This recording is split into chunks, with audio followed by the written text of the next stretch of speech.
Welcome to the Godly Trading Podcast. Thank you all for being here. If you are joining us for the first time, this is our Sunday night episode, which is our Bible study for traders episode. And tonight, we're going to be talking about a topic that comes up a lot in our trading. Since the beginning of this channel, since the beginning of business, our focus has been on helping traders, fulfill that command from Proverbs 13:22 that says, a good man leaves an inheritance to his children's children. And whether that is a man with a wife and two kids, or a single mom, or a young couple just starting out, we believe that trading offers the best first step towards leaving that legacy. And I know you said, well, father's good man, blah, blah, blah.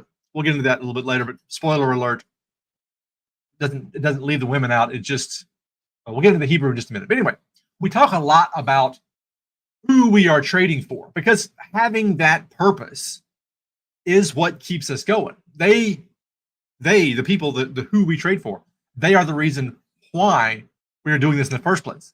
You know, we're all sort of taught that 6 basic questions. I forget where I learned it, probably elementary school, the who, what, where, when, why, how questions. I don't know that Handles over there was taught that when we were homeschooling them, but most trading people, mentors, channels, social media accounts focus on the how and the where. We focus on the who and the why first and foremost, because we're here to serve God and serve our families. But tonight, I wanted to dive a little deeper into what this verse, so Proverbs 13:22, is talking about. And specifically, what is it that we are leaving for our future's generations, right? A good man leaves an inheritance. We're talking about what does that inheritance mean, and how does trading factor into that? So I was on a run yesterday, and I was listening to a podcast, and I heard this fellow say this, and it's funny how you can get just one comment just sticks in you, and it sparks an entire train of thought. This fellow was talking about, I think it was his father or his grandfather, in regards to legacy building. Comment was this: I'm not here to leave behind money to my family.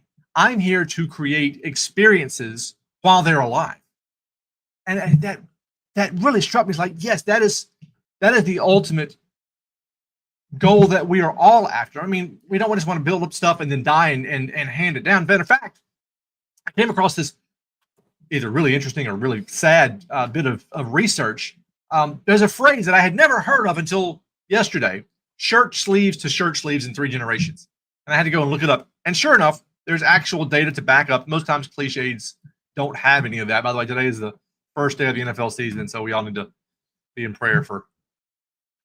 Anyway, so back in 2002, a study was released by the folks called the Williams Group.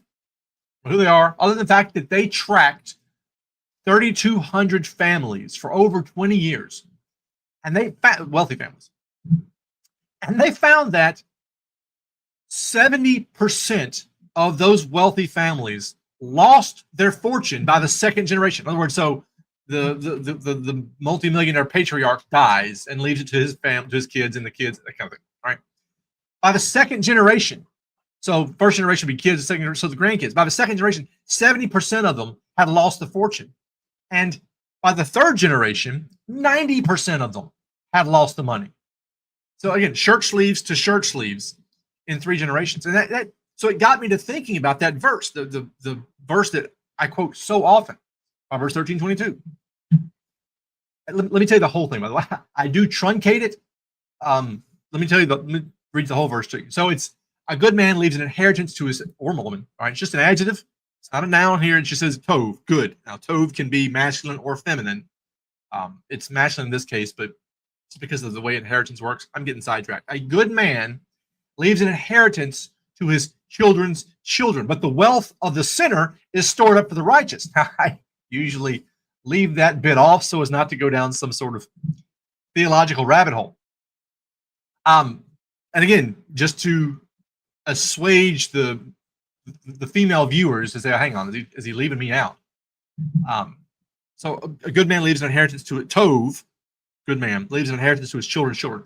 The words there, ben, which just means son and son, or together like that, children, or possibly grandson. It just happens to be, remember, the inheritance went to the oldest living son. And if there were no male offspring, then it would go to the women. It's the wisdom here is universal, but the wording is cultural. Anyway. So what does inheritance actually mean here? Well, in today's language, it would be money most of the time. But when Solomon wrote this, wealth wasn't measured in money. Right? They didn't have printed money or minted coins. They had lumps of silver and lumps of gold. Wealth was measured in material goods, yes, just not in currency. Instead, wealth was measured in land and in livestock. Actually, since the land was apportioned and couldn't be given away, it was mainly measured in livestock and houses. In fact, Solomon wrote later in Proverbs, this is 19:14. He said, houses and riches are an inheritance from fathers. In this case, specifically fathers, yes. But a prudent wife is from the Lord. Now, before we go down the road of arranged marriage, hey, wait a minute, fathers can give wives too. With the right app, I'm sure they can. I'm going to get canceled. I'm so going to get canceled. Anyway, I love the fact that it doesn't just say wife is from the Lord. Anyone can get a wife these days, it seems. I'm not going down that road. But a prudent wife, which means wisdom and understanding, a wife of wisdom and understanding, that's an inheritance from God. That word riches there, by the way, and the word that also, the rabbit is here. The word that's riches there, all right, houses and riches are from fathers, and also the word wealth from Proverbs 13:22, inheritance. They both translate as wealth. I said that wrong. Riches in 19:14 and inheritance from 13:22. Both of those words, although different words, they both translate into the meaning wealth. But just as we talked about, when Solomon's talking about wealth and riches here, he is not talking about money. Which, of course, begs the question, what was he talking about back then? And what do we mean now when we talk about wealth? I heard someone, I think it was Chris Rock, was talking about the need for more wealth in the black community. He says, Shaq is rich, but the guy who pays Shaq's salary is wealthy. The difference there. That's not what we're talking about anyway. So what does wealth mean back then when Solomon wrote the word? What do we mean by now? And what should we mean? And to me, setting aside what some people mean by wealth now, what Solomon was talking about wealth-wise and what we should reference it as are the same thing. I firmly believe that wealth in this context means freedom. And that's what you are trading for. Some of you here have heard me make reference to the IT department, right? That'd be my youngest son. Not to be confused with Handles over there, my oldest son who's producing the show. Anyway. So my youngest and I went to buy his first car, and I had to co-sign the loan for him, as I'm sure most of us have had to have our parents help us out, if not financially, then at least legally, obligatorily, if that's a word, back when we were just getting started. Anyway, I warned him beforehand, before we even showed up at the dealership. I said, look, once you do this, you will no longer be your own man. You will no longer be free. That you are now going to be in debt to someone else. And at the risk of getting canceled here on YouTube, you are going to be a slave to GM Financial, right? So you were free and now you're owned by someone else. I'm rounding up for emphasis here. And of course, now, bless his heart, he's added a mortgage on top of that. But I mean, How many of us have ever felt that way before, that we are a slave to our finances? Maybe we feel like we're a slave to our debt. We no longer have the freedom to choose any path in life from a secular standpoint that we want to, because I've got bills to pay, I've got debt to pay. I'm not my own man. I can't do what I want to because of debt. And this is, by the way, this is where wealth steps in. Wealth free, and I know what you're saying. Hang on, this is a trading channel, sometimes a Bible study channel. Why are we talking about wealth? This is a rabbit hole that, despite Johnny's presence here, I'm not going down, or I had no intention of going down. But of us as Christians not viewing wealth the proper way. Tonight, we're specifically talking about our trading, and the purpose in our trading is to leave a legacy. And what that legacy is wealth. And what do we mean when we say the word wealth? That's what we're talking about. Freedom. Wealth frees you from debt. But, okay, say, well, maybe you don't have any debt. You can be broke and still not have any debt. You can still be a slave to your finances. I think probably Myron Golden once talking about, I don't know where the citation is, but the verse where it talks about you can't serve two masters, God and mammon. And so don't let money control you. And that, oh, thank you, Travis. And whoever it was that was talking about it said, when we say don't let money control us, we think that means lots of money. But have you ever had the lack of money control you? All right, if control means telling you what to do, sure, we don't want our millions of dollars in our bank account changing the way we live our lives. But does our zero money in the bank account change the way we live our life? Have we ever had no money in the bank account and not been able to actually do what we want to do in life? Does anybody remember when you were just starting out in life, praying to get to, what's the phrase? You want to get to the end of the month before you get to the end of the money. So my wife and I, who is our CEO, by the way, though you from time to time will hear Handles over there as he produces the show, and he will pop in what he considers funny little edits to the videos. His sense of humor is slightly darker than most people's. And we've all seen the IT department, Nick, there on the podcast. You're never going to see the CFO, my wife. I'm operating under orders from almost 2 decades ago, back when we had our Pepper's Plants Farm channel, to never, ever put her on camera upon pain of death. So anyway, that's why she's not here to tell the story with me. Back when we were in college, we were married in college. We got married at 20, and we were in college at the time, and we were just dead broke. We were like broke, right? Broke people looked at us and said, "Dang, brother," that kind of a thing. Anyway, so I remember this time we actually had $0 in our bank account. I think we had like minus $2.17 in our bank account. We were like backing out of the apartment complex. So let's go out to eat. We haven't had a break. We're just miserable. Let's go to, and by the way, out to eat was like Wendy's, right? So she's balancing the checkbook as we're driving from our spot. Tell the money what to do, not the other way around. That's fantastic. And we all want to be there, which is that is the legacy we want to live. Anyway, we're driving to the front of the apartment complex as she's balancing the checkbook. We get to the front of the apartment complex on the main road, and I'm trying to decide to turn left or right. So, all right, what do we got? She goes, minus $2.17. Put the car in reverse, back it up, just back it up. We're back to the apartment. We managed to scrape together like $2 and change. And we had no food. We went to the grocery store. We bought a loaf of bread and a jar of peanut butter. And she actually worked at a big bank at the time. She goes to the bank on the weekends at a cafeteria and gets jelly packets, right? And that's what we ate on for the weekend. So, okay, we had no debt, but did money control us? Absolutely. We felt like we were trapped. Has anyone here ever felt trapped by your job?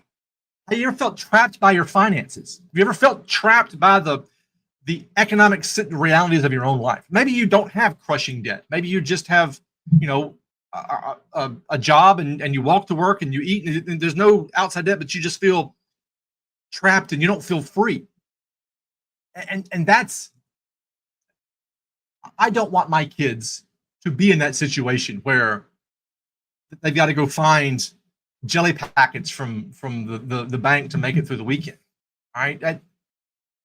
What would I give to make that not be a reality? What would you give for your kids, your grandkids, the following generations to free them from that? I mean, it's a funny story now, but at the time, oh my goodness, we felt like the walls had closed in on us. Freedom that we're talking about here is more than just paying the bills. Jeff says, "Yeah, I've been there. It's different now, but man, we've all been there, and it's different. It's not just about paying the bills. When you're in that moment, everything in life becomes, how do I pay the bills? It's like you are working for the power company. You are working for the water company. You spend your days saying, all right, I need to make $20 today to pay the phone bill. I need to make, that kind of a thing. That's why trading and investing is so important for my family. It is absolutely. Oh, excuse me, I am anyway thirsty.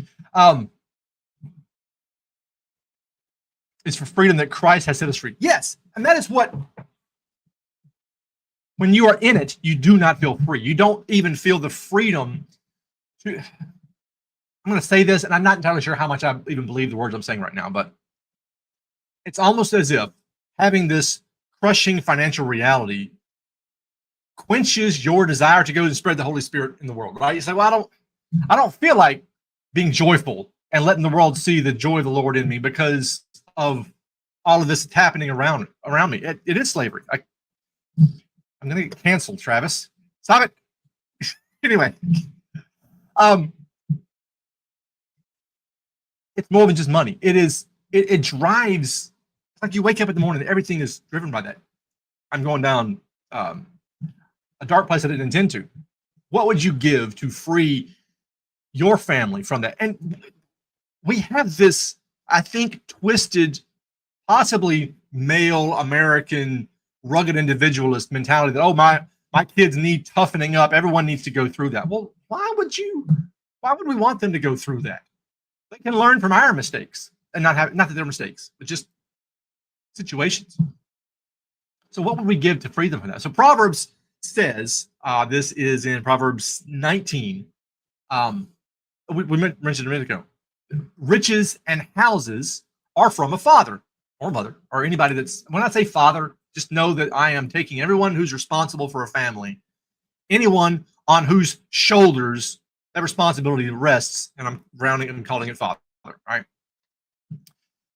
Johnny says, our Heavenly Father will supply our own needs, but we give in our own way in most instances. We do. Now, sometimes, through no fault of our own, we are put in situations. The story of Jesus healing the blind fellow. All right, this fellow was blind from birth. And despite the disciples saying, well, who sinned here? His parents or him? And bless Jesus' heart for not saying, hey, how is he going to sin by being born? But the whole point was this fellow was experiencing something negative, not through his own fault, because he was born that way, but so that Jesus could be glorified in that moment. So sometimes we go through stuff and we didn't do it. A lot of times we did. But what would it mean? All right, this whole idea of Proverbs says that riches and houses are from a father. Imagine if we could send our kids off into life that says, all right, you're going to go off to LSU and get your degree in whatever. These days, okay, I'm going to circle back to that thought. I'm not going to finish that thought. We're basically talking about the basic human needs, right? Shelter and food. You're going to go off into life. Here's a place for you to live, and here's your food taken care of. What kind of freedom would they feel like? Imagine if we sent our sons and daughters off into married life with, here's your house. Here's the money to take care of necessities for X number of years.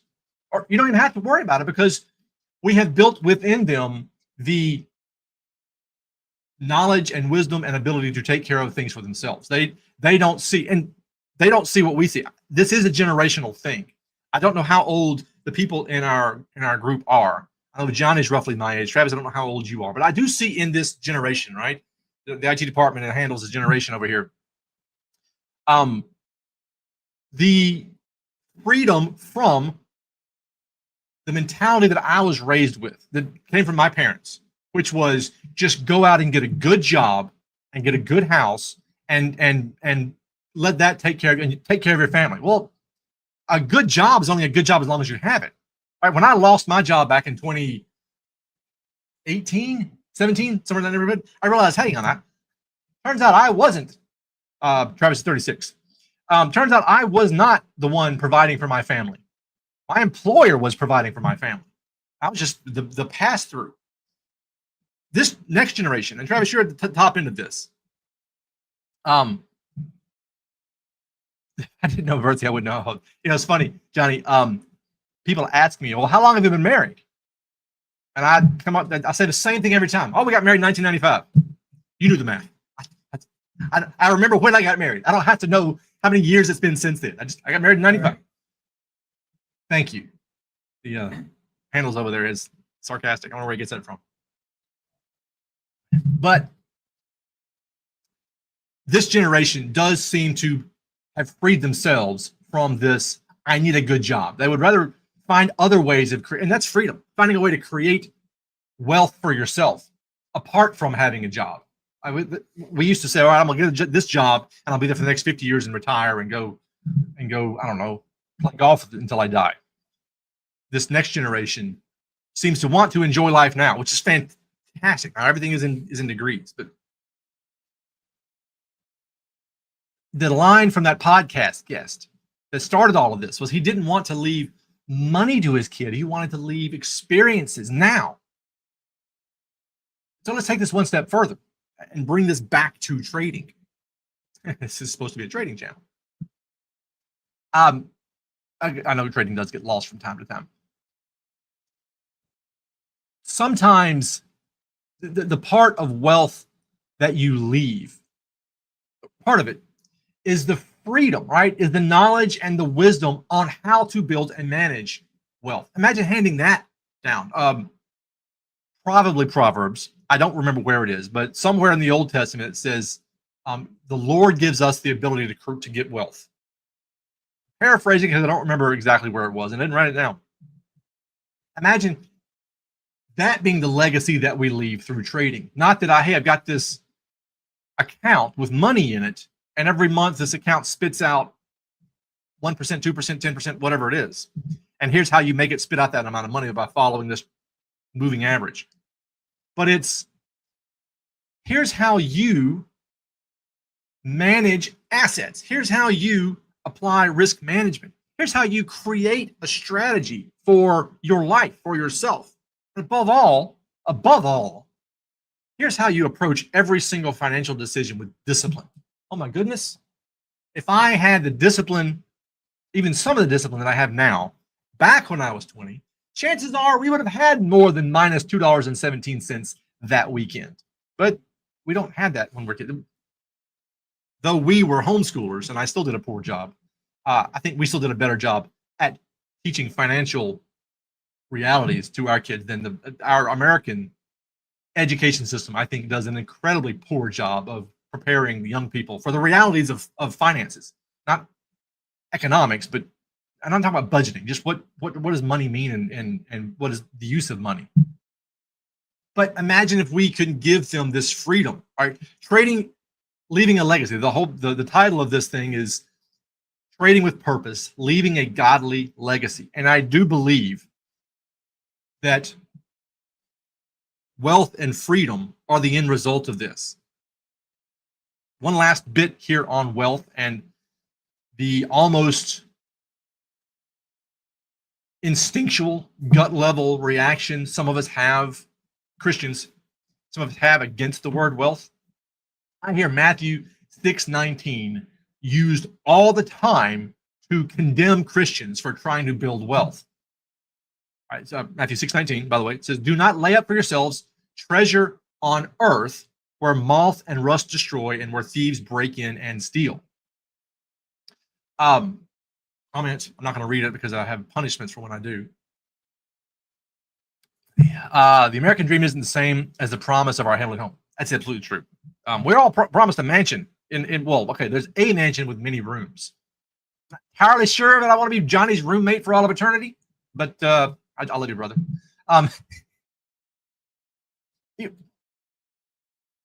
This has nothing to do with anything I'm about to say. And this is a rabbit hole that I refuse to go down very far. However, the New Jerusalem comes down out of heaven, right? And it's got all these 12 foundation stones and everyone's inside of it. People come from outside. And I'm like, rabbit, I don't want to live in a city for all of eternity. I want to live outside the city. Can I live outside the city? Do I have to live in the city, the New Jerusalem? By the way, again, rabbit hole, and I'll get back to the topic here in 30 seconds. As you can see from the colors of the logo, and behind me, we're LSU fans, purple and gold. It's not my fault. It's actually in the Bible. How is that possible? Stop looking at me. In Revelation, it mentions that the New Jerusalem is built on 12 foundation stones, and it lists them in order. The top stone is jacinth. Jacinth is purple. Not my fault. I didn't make jacinth purple. God made jacinth purple. The top foundation stone is jacinth, and the streets are paved with what? Gold. That's right. So all of you out there are going to be living in a purple and gold eternity. I didn't write it, right? It was in my Bible when I woke up this morning. It's not my fault. Back to the topic at hand. So do not lay up for yourselves treasures on earth where moth and rust destroy and where thieves break in and steal. As a lot of you know, I like to geek out on Hebrew and Greek. I know you're shocked. So let's go over the two most important words in that sentence. Yes, and so are Hondas, because the disciples were all in one accord. But yes, I know, in the big inning, God created the heavens and the earth. So the second most important word in that Bible verse is treasure. And that word is actually thesaurus, however you want to pronounce the Greek word. And it means a place in which good and precious things are collected and laid up, right? So it's a treasure house, a storeroom. So stuff, things, right? Lay not up for yourselves things in a storehouse. Another translation is coffer, or I kid you not, casket. Yes, a casket was a place that you stored your stuff. There's a whole sermon there I'm not going to do. Not that I do sermons. So the second, the most important, the second most important word there, right? Treasure, meaning stuff, literal things that go into a room. Most important word there, in my opinion, is yourself. Lay it up for yourselves. Was the verse there? Treasures on earth where moth eats and boy, you heard me say it. I don't remember it at this point. It was 5 seconds ago. What this verse is saying is don't go filling your treasure chamber with gold coins like Scrooge McDuck so you can swim around in it by yourself. That is not what any of us want. What we want is freedom.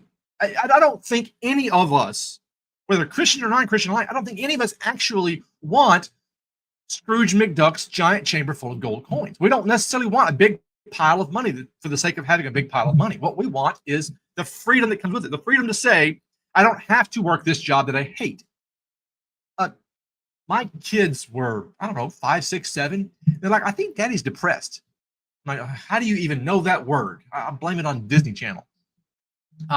Because of the way I looked on my face when I came home from a job I hated. We want the freedom to not have to do that. We want the freedom to spend our time with our families instead of having to. My wife and I love cruising. We love cruising. You probably know this. We do still have a trading cruise coming up in 34 days. If anyone's interested.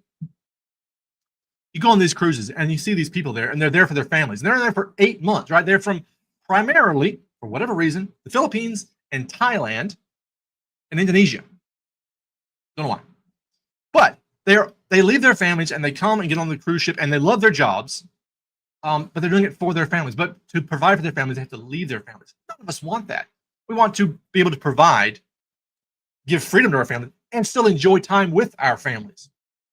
That's the freedom that we as providers, whether male or female, want to give to our current generation. But we want to pass on that ability to succeeding generations. What an amazing tribute it would be that my grandkids wouldn't have to have a job. That they could buy stocks and income generating assets and own real estate and all these things on their own by the time they're 22. And they're managing it properly. They're not, living up life on Instagram, but they're managing it properly. Obviously, there's there's a responsibility of teaching there. It's not just, hey, here's a freedom lifestyle, not go run wild. It's here's a freedom lifestyle that comes with responsibility, because we are all here. Even if you don't have a job, even if you are living FIRE, right? Financial independent, retire early. I'm doing that over here on the side with the asset allocations. You are still under the command of Matthew 5:16. Travis says, my wife and I literally just talked about this today. Fantastic. I'd love to hear about that, Travis. If you're willing to come on the podcast, I'd love to hear about that more. Regardless of what it is we do for a living, do. All right, that's what we all. Hey, what do you do? All right, you could stop the sentence there, and everyone on the receiving end of that question knows what you're talking about. Do for a living. Regardless of if you're, financially independent and you've retired early, we're still under the command from Matthew 5:16. So let your light so shine before men that they see your good works and give glory to the Father in heaven. That's our job. That's our responsibility. And that, I think, is what trading offers. It offers the beginning of a way out. Yes, I said the beginning. I'm firmly convinced that officially unemployed. Well, I have been there, but soon you'll be Mr. Well, I was going to say his name from Mr. Rogers, the mailman from Mr. Rogers, but I don't remember his name, and I doubt anyone would know his name.